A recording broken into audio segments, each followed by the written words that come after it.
ইরাকের বুকে ইসরায়েলের সাজানো গোপন সাম্রাজ্য আজ চলন্ত গোরস্থানে পরিণত হয়েছে। যে মুনাফিক মিলিশিয়াদের দিয়ে ইসরায়েল ইরাকের মরুভূমিতে গোপন বিমানঘাঁটি বানিয়ে ইরান ধ্বংসের ছক কষেছিল, আজ তাদের ওপর আছড়ে পড়ল ইরানের ভয়াবহ ব্যালিস্টিক মিসাইল ও ড্রোনের ত্রাস। এরবিলের খলিফানে আইআরজিসির এই আকস্মিক হামলায় পুরো ঘাঁটি মাটির সাথে মিশে গেছে, আর সেই ধ্বংসস্তূপের চারপাশে এখন শুধুই ছড়িয়ে ছিটিয়ে আছে বেঈমান হায়েনাদের ছিন্ন ভিন্ন লাশ। তবে শুধু মুনাফিকরাই নয়, ইরানি মিডিয়ায় দাবি এই লাশের স্তূপের নিচ থেকে বের করা হচ্ছে খোদ মোসাদের হেড অফ ইরাকের মৃতদেহ।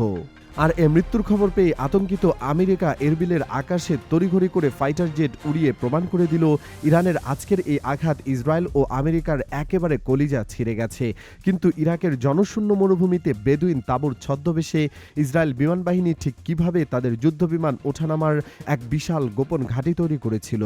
মুসলিম হয়ে ইরাকের কোন মুনাফিক মিলিশিয়া টাকার লোভে জালিমদের হাতে হাত মিলিয়ে ইসরায়েলকে এই গোপন ঘাঁটি বানাতে সাহায্য করে নিজেদের কবর নিজেরাই খুঁড়ল?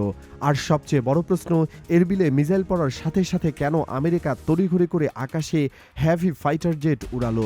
ধ্বংসস্তূপের নিচে ইসরায়েলের কোন সেই টপ আঞ্চলিক কমান্ডারের লাশ পড়েছিল যাকে বাঁচাতে আজ পেন্টাগনও পাগল হয়ে গেছে? এই চরম প্রতিশোধ আর গাদ্দারের পতনের কাহিনী জানতে হলে শেষ পর্যন্ত আমাদের সাথেই থাকুন। এই শ্বাসরুদ্ধকর কাহিনীর শুরুটা হয়েছিল মধ্যরাতের নিস্তব্ধতায়, যখন ইরাকের এরবিল প্রদেশের খলিফান শহর গভীর ঘুমে আচ্ছন্ন। তখন এই ঘুম ভাঙিয়ে দেয় আকাশ চিরে নেমে আসা এক ভয়ঙ্কর গর্জন। কোন আগাম সতর্কবার্তা ছাড়াই আইআরজিসি বা ইরানের রেভলিউশনারি গার্ডের ছোড়া একের পর এক ফাতে 110 ব্যালিস্টিক মিসাইল এবং শাহেদ 136 সুইসাইড ড্রোন আসতে পড়ে খলিফানের উপকণ্ঠে থাকা একটি সুনির্দিষ্ট এবং অতি গোপন সামরিক ঘাঁটিতে। এই ঘাঁটিতে কোনো সাধারণ সামরিক ক্যাম্প ছিল না, এটি ছিল মূলত আমেরিকার পুতুল এবং ইসরায়েলের অর্থে পরিচালিত কিছু মুনাফিক বা গাদ্দার মিলিশিয়াদের হেডকোয়ার্টার। মিসাইলের নিখুঁত এবং ধ্বংসাত্মক আঘাতে কয়েক মিনিটের মধ্যে পুরো ঘাঁটিটি আক্ষরিক অর্থে মাটির সাথে মিশিয়ে যায়। কংক্রিটের দেয়ালগুলো ধুলোয় পরিণত হয়, আর সেই ধ্বংসস্তূপের চারপাশে ছড়িয়ে ছিটিয়ে থাকা বেঈমান হায়েনাদের ছিন্ন ভিন্ন লাশ, যারা মুসলিম হয়েও টাকার লোভে ফিলিস্তিনিদের হত্যাকারীদের সাথে হাত মিলিয়েছিল, আজ তাদের সেই পাপের প্রায়শ্চিত্ত করতে হলো নিজেদের রক্ত দিয়ে। তবে এই হামলার সবচেয়ে বড় শিকার শুধু ওই মুনাফিক মিলিশিয়ারাই ছিল না।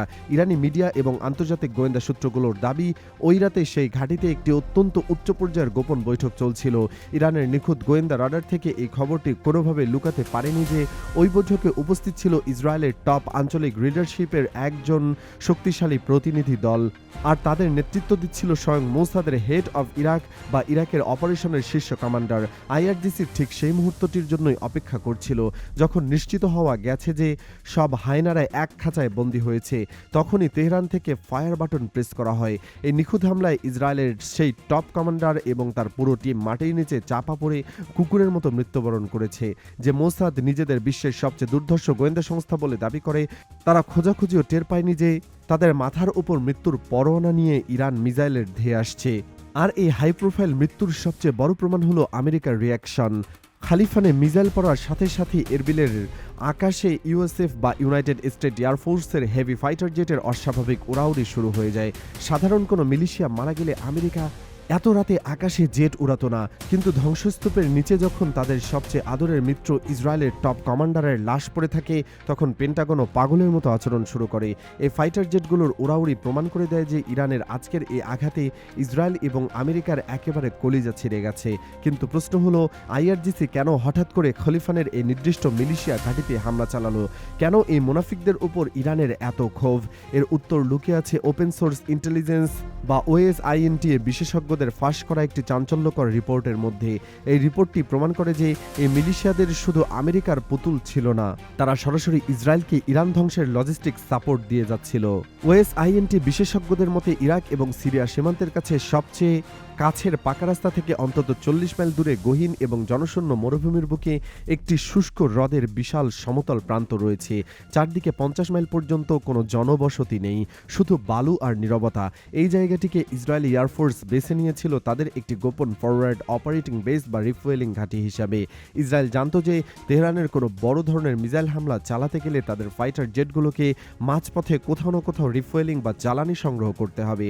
আর এই কাজের জন্যই তারা ইরাকের ওই গহীন মরুভূমিকে বেছে নেয়। দিনের বেলায় জায়গাটিকে দেখলে মনে হতো একটি সাধারণ কোনো বেদুইন তাঁবু বা এনক্যাম্পমেন্ট, কিন্তু রাতের অন্ধকার নামলেই সেখানে শুরু হতো আসল খেলা। বেদুইন তাঁবুর ছদ্মবেশ সরিয়ে সেখানে চুপিসারে ল্যান্ড করত ইসরায়েলের কার্গো প্লেন, আর তারপর আসতো তাদের হ্যাভি ফাইটার জেটগুলো, যেখানে তারা জ্বালানি নিত, অস্ত্র রিলোড করত এবং তারপর উড়ে যেত তেহরানের দিকে। এখন ভাবুন, ইরাকের মতো একটি দেশে যেখানে ইরানের এত শক্তিশালী গোয়েন্দা নেটওয়ার্ক রয়েছে, সেখানে ইসরায়েল কিভাবে এত বড় একটি ঘাঁটি চালালো আর কেউই টের পেল না? উত্তরটা হলো ভেতরের গাদ্দার। ইসরায়েল একা এ কাজ করতে পারেনি। এরবিলের খলিফানে বসে থাকা ওই মুনাফিক মিলিশিয়ারাই ইসরায়েলকে এই লজিস্টিক সাপোর্ট, নিরাপত্তা এবং ছদ্মবেশ ধরতে সাহায্য করেছিল। তারা টাকার লোভে নিজেদের মাতৃভূমিকে ইসরায়েলের হাতে তুলে দিয়েছিল। কিন্তু তারা ভুলে গিয়েছিল যে আইআরজিসির চোখকে ফাঁকি দেওয়া এতটা সহজ নয়।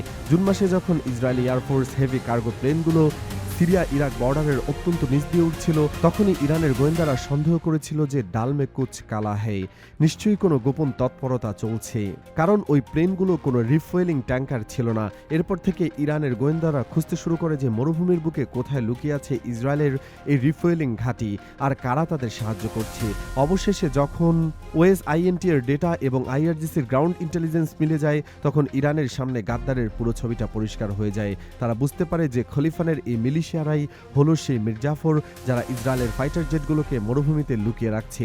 আর ঠিক এই কারণে যখন মোসাদের টপ কমান্ডার মুনাফিকদের ঘাঁটিতে মিটিং করতে আসে, আইআরজিসি এক সেকেন্ডও দেরি করেনি। এক আঘাতে তারা বেঈমানদের এবং তাদের ইসরায়েলি প্রভুদের চিরতরে নিঃশেষ করে দেয়। আজ খলিফানের ধ্বংসস্তূপ শুধু একটি সামরিক ঘাঁটির পতন নয়, এটি একটি স্পর্শকাতর বার্তা। যারা মুসলিম হয়েও ইসরায়েল এবং আমেরিকার দালাল, যারা ফিলিস্তিনিদের হত্যাকারীর বুকে টেনে নেবে, তাদের পরিণতি এই খলিফানের হায়েনাদের মতোই হবে। ইরানের মিসাইল শুধু ইসরায়েলের দিকেই নয়, তাদের সাহায্যকারী প্রতিটি গাদ্দারকে খুঁজে খুঁজে বের করে ধ্বংস করবে।